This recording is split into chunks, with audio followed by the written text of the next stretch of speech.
everyone, it's Tylen here from True Street Cars Mackay again. Back for another episode.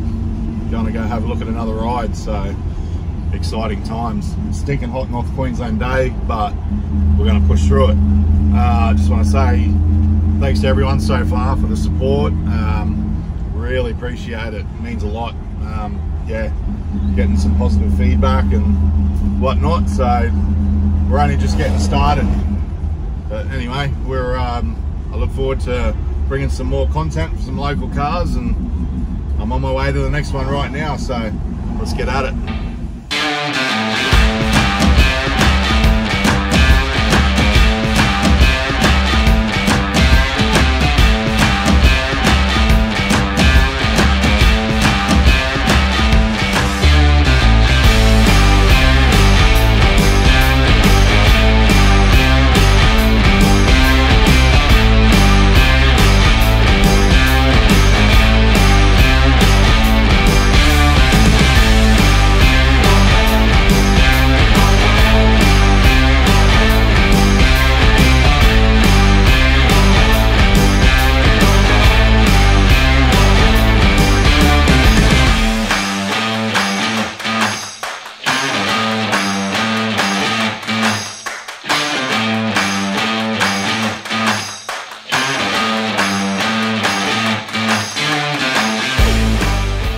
Andrew, hey mate, how you going?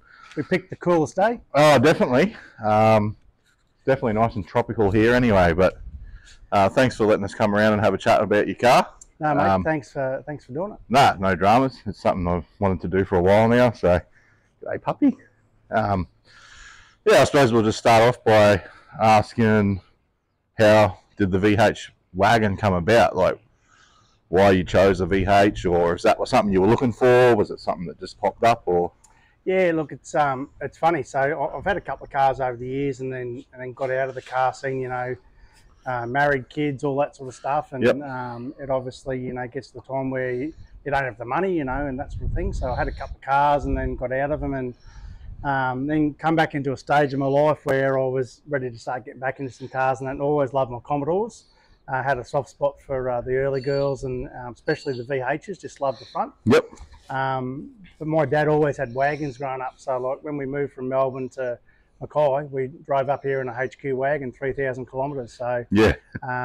So we're sort of looking around, and this one come up, and the first thing that sort of struck me was the colour when I saw the ad of it, and then I thought, yeah, that's pretty cool, and it was the right sort of money, and decided to have a look at it, and then yeah, when I first saw it, liked it, and then it was the right car for the right money, and that was where we went to. Yeah, definitely. Well, the colour is definitely something unique. It's not something you see every day, but is it a factory colour? Yeah, so it's a factory colour called Mannet Blue. Yep. And a lot of the sort of Commodore people and that you see, they'll call it like the police blue. Yep. Mostly the SA police. But Mannet Blue is the actual factory colour, and it is very different. So you didn't see a lot of VHs; it was more some VKs that you saw on them. Yes, that's what I was going to say. Even the cop cars, like you were saying, they come out in that. Yeah. But so I'm led to believe that when you first bought it, it was a 202. Yeah. So when I first saw the car, it was down in Brizzy, and I was lucky enough that it wasn't long after Russell Soper moved from Mackay down there, and yep. He went and looked at the car for me and said it was pretty much everything that they advertise it. And I then decided to go. I think Russell actually said, if you don't buy it, I will. So I decided to go down and have a look at it, and it was a 202 with a little cam in it, and then a 5-speed manual, and pretty tired, but yep. I jumped in it in 30-degree heat. It was the 8th of September 2019, and yep. And I drove it home. Nice. And it was a long trip home with no aircon and everything, but it made it no worries. It's all part of the journey, isn't it? 100%. Now, she's got a little bit of a different power plan in it now.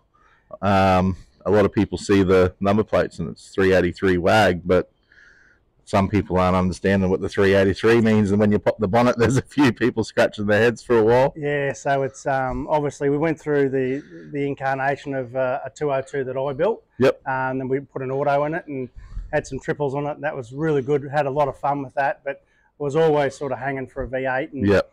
And then there was the whole argument about going to an LS spot, which a lot of people are doing nowadays. And I didn't want to do that. I wanted to sort of stay old school. Been waiting for a fair while to have a car like this. Yeah. And I wanted to stay sort of true to what I'd known in the the 80s and 90s. And when it went V8, and the opportunity came up to get a small block Chev. Yep. And we went that way. So that was probably the worst decision of my life. If you ask Gary Brett, he'll tell you that was the worst decision of my life. I was about to say, I personally know a few of the stories, and I think you've had a great bunch of lads around you, or the right group of people around you to do this kind of build, because I know many people, including myself, probably would have thrown their hands up way more than halfway through the build. Mate, you hit the nail on the head. The car's one thing, and when the car came into my life, it was a time where I'd just gone through separation and that sort of stuff, and you're looking for different things. And what this car actually did is it brought a lot of really good people back into my life. So Yep. Gary and I went to school together, and we'd sort of grown apart a little bit, as you do. And, Yep. Blokes like Gary Brett, blokes like yourself. Some people know the story of me chasing you down the road in your VH when we first met. Yeah, I thought someone was chasing me to bash me up or something. Yeah, so but no, the people that it's brought back into my life is been fantastic, and my brother-in-law Corey, yourself, Russell Soper, go and have a look at that car. Matty Turner, the help that he gives me. Benny Parker at OCD has been unbelievable with me doing stuff on this car. Yep. But Gary Brett, the knowledge that he had, and without him building the engine and doing all the extra bits that we had to do to get it to fit into this car, A, to get it to fit in the car, but B, to get it to fit under the bonnet. That was the hardest thing. I wanted to keep that look without cutting through the bonnet. Yep. And so many times we've been so close to having that jigsaw over the top of the middle of the bonnet, and we've been lucky enough to keep it like it is now, and it's been a real battle, but pretty happy with how it's turned out. Mate, it's a bloody credit to you and the team, I suppose. And the car's always looking meticulously very clean and tidy, but you also like to use it. You're very big and heavy into the drag racing, especially your road trip challenges and all that sort of stuff.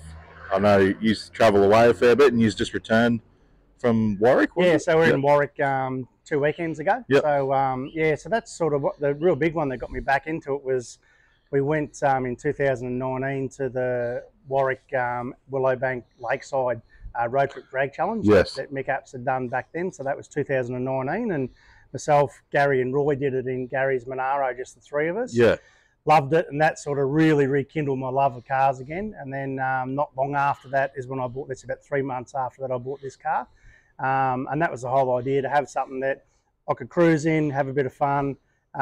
Initially we bought it as a 6-cylinder, we could cruise, have a bit of fun, but you always want to go that bit quicker. And but no, as a drag and drive car, it's been great. We've had little problems with an overheat and stuff as you do with a lot of these older cars. Yeah. But we seem to have worked all them out now. So yeah, we drive it, we drag it. I know you say it looks meticulous, but I barely wash it. I'm hopeless, mate. I spent 2 hours out here this morning, nearly died in the heat, just giving it a wipe over and stuff like that. But it's as they say, it's good from far, far from good. But mate, that's what a lot of these old cars are. Unless you're spending 150 grand on a show car, then that's what they're going to do. But mate, it's perfect for what I want.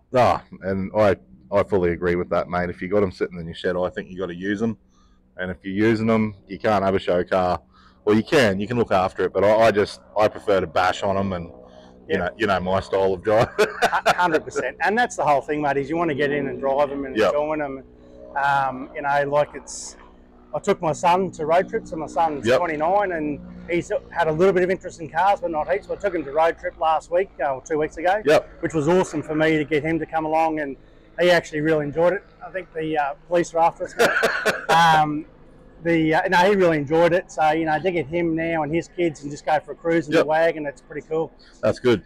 That's good, getting the family involved, and that's what we try and do with our events. We try and keep it so it's a family-friendly thing, and everyone gets to come and enjoy it, and try and keep that passion going on through the generations. Yeah, 100%. Yeah.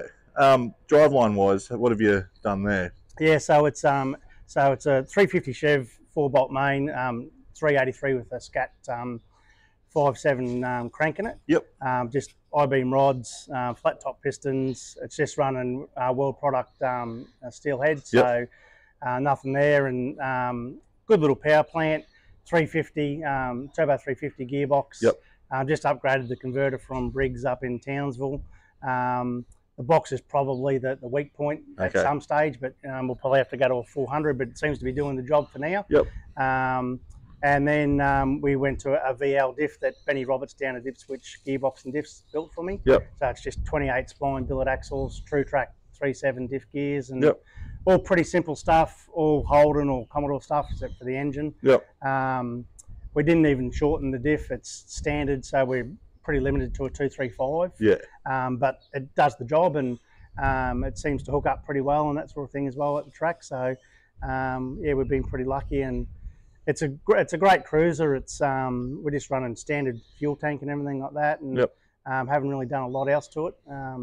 And inside the interior is pretty well factory, as you know. Yeah. I made some changes with some digital gauges that I did into where the stereo setup is, because I wanted to keep it fairly neat. Yep. But all the interior and that is all pretty factory and hasn't changed.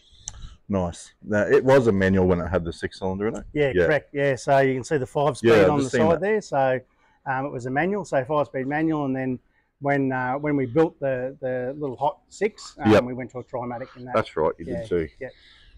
Nice. Well, it's a vacationer, or is it? No, it's actually an SL. SL? SL with an SLX interior. Nice. So a little really funny history. After you get the car, I actually got reached out to by Chris Ethel of Nugget Garage fame. Yep. So Chris and Scotty Hoffman. And this is Chris's car. It was one of the first cars they ever had. They were going to build this for the channel and put a barra in it. Yep. And the car got stolen. Oh, no. And then got smashed up, got ripped up interior. They got the car back. Car got stolen again. Cleaned it all up again, but got to the stage where they thought it was jinxed. So they sold it to a bloke in Brizzy, and then I bought it off him. Yep. But it was post that I found out that story from Chris. Yep. So that's why I think the interior is a little bit different, that sort of thing as well too. So yeah. Yeah, the little things like with the sun visor and the roof rack, and that, definitely. They make it look pretty cool. So yeah, definitely. Yeah, it's got that nice long roof look to it, you know. Yeah, it does. Makes you just want to get in the car and cruise. Yeah, that's right. Go to the beach or. Yeah. I thought about putting a surfboard up, but I've never been on a surfboard in my life, so I thought that'd be a bit wanky. Yeah. Well, there's got to be a Category 5 cyclone here for anyone to go surfing properly. Right. So yeah. I also noticed that there's something sneaky in the boot there. Is that Esky got some cold stuff in it? Well, mate, being a family car, you know, you take a car like this, you know, for weekends, cruise down the river, and you've got an Esky in the back, you need to have a couple of cold drinks. So, so mate, obviously we decided to put the car on the bottle on nitrous. Yeah. And in my head, I always had down the track that I would probably go that way. Yep. But not OCD, but I get a picture in my head of something that I want. And then I'll work tirelessly to make it look exactly like I want. Yeah, yeah. The gauges in the front of the car is exactly that. Yep. So it wasn't that I was OCD. I just had in my head that's where I wanted the gauges. That's how I wanted to do them. So a lot of people with a high-rise console on these use the sunglass slot. Yes. But I didn't have that, so I actually did the same sort of thing in the stereo slot. Then went to Gravel Rash with their Bluetooth set up with a hidden stereo inside the ashtray. Yep. And then the same thing with the back. I knew that I wanted to have the nitrous bottle, but I didn't want it to be visible, but I also just wanted to make it look a little bit different. So we cut out the Esky and mucked around with that and got the jigsaw to it, and it took me, the longest part was actually finding an Esky that would fit, that looked okay. And I searched absolutely everywhere, and then one day that came up at North Mackay on Marketplace for $30, and it was the exact size. So, meant to be. Yeah, so I grabbed it and we did some work, and it looks pretty good. That's good.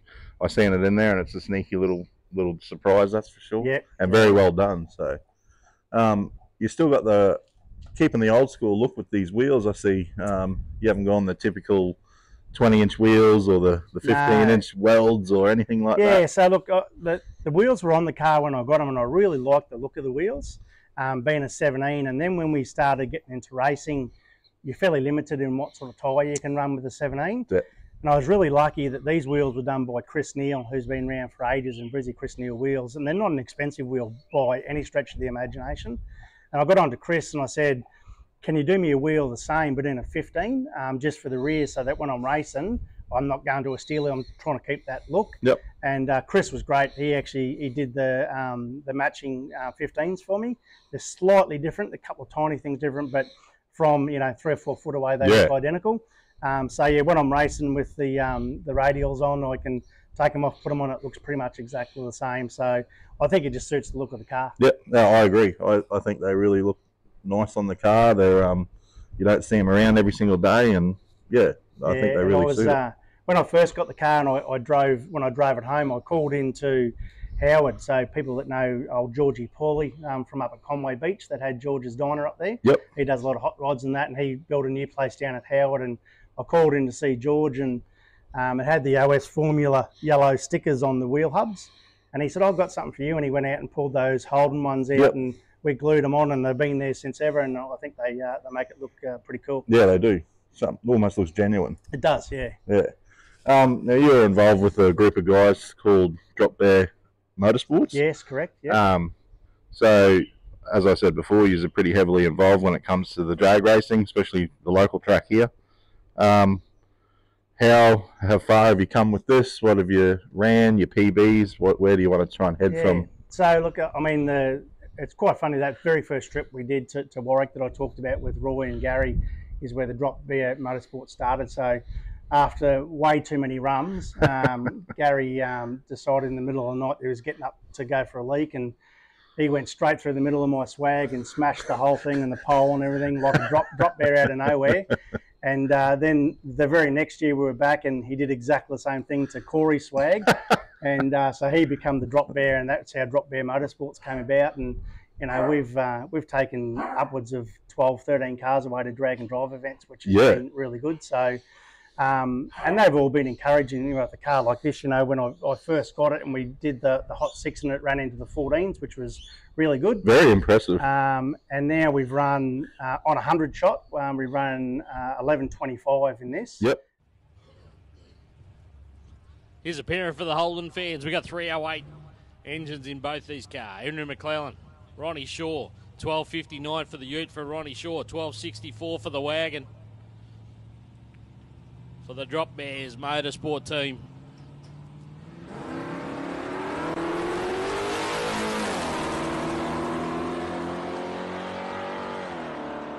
So Andrew on a bit of a run here. This thing looks too quick on this one. How about 1140 on a 1264? Well, hey, Buddha put the good tune up in.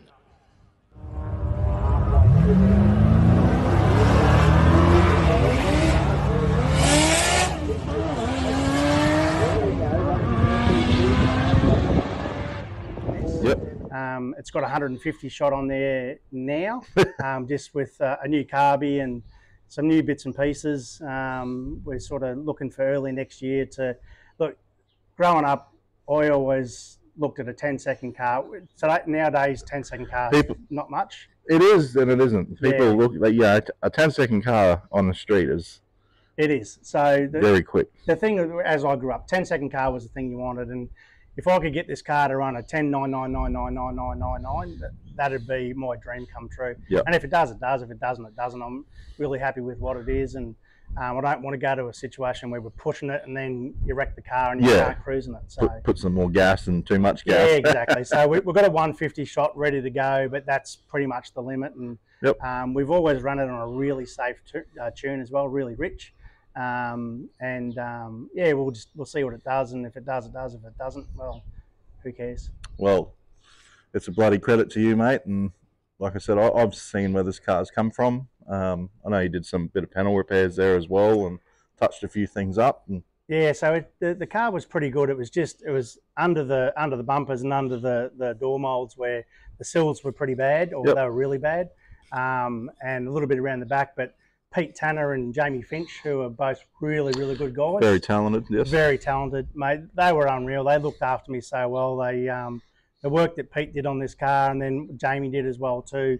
I bought the sills, and they weren't exactly what we thought they were. But then Pete went to work to do some extra work to make sure that they fitted, and it's pretty well rust-free, the car now. I would say it's 98% rust-free. There's a couple of tiny little spots, but for a 40-year-old car to be totally rust-free, it's you're pretty lucky. Yeah. Without having to spend thousands and thousands. Definitely. Yeah.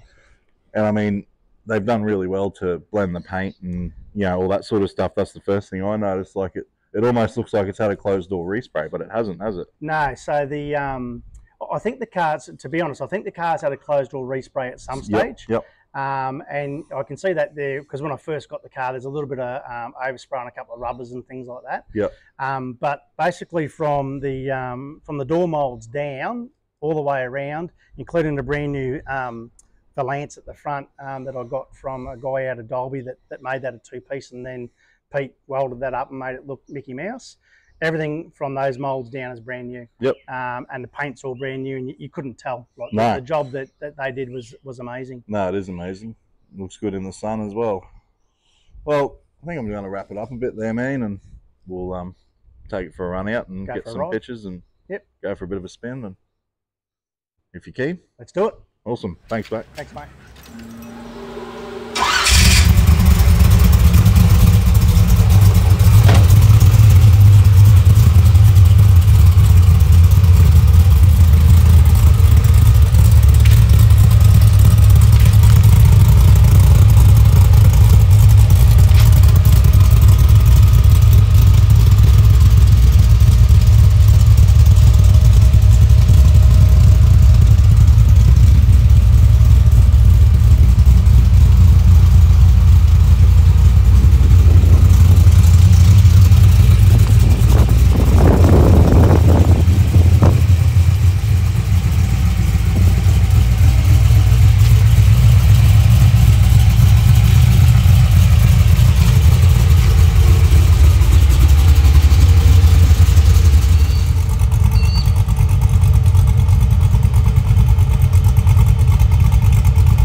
All right, well, we just got back from going for a drive in the old wagon, Andrew. I just wanted to take the opportunity to thank you for persevering with the heat of today and giving your car a wash and giving me a little interview and whatnot, and yeah, giving me a little taste of what your wagon's about.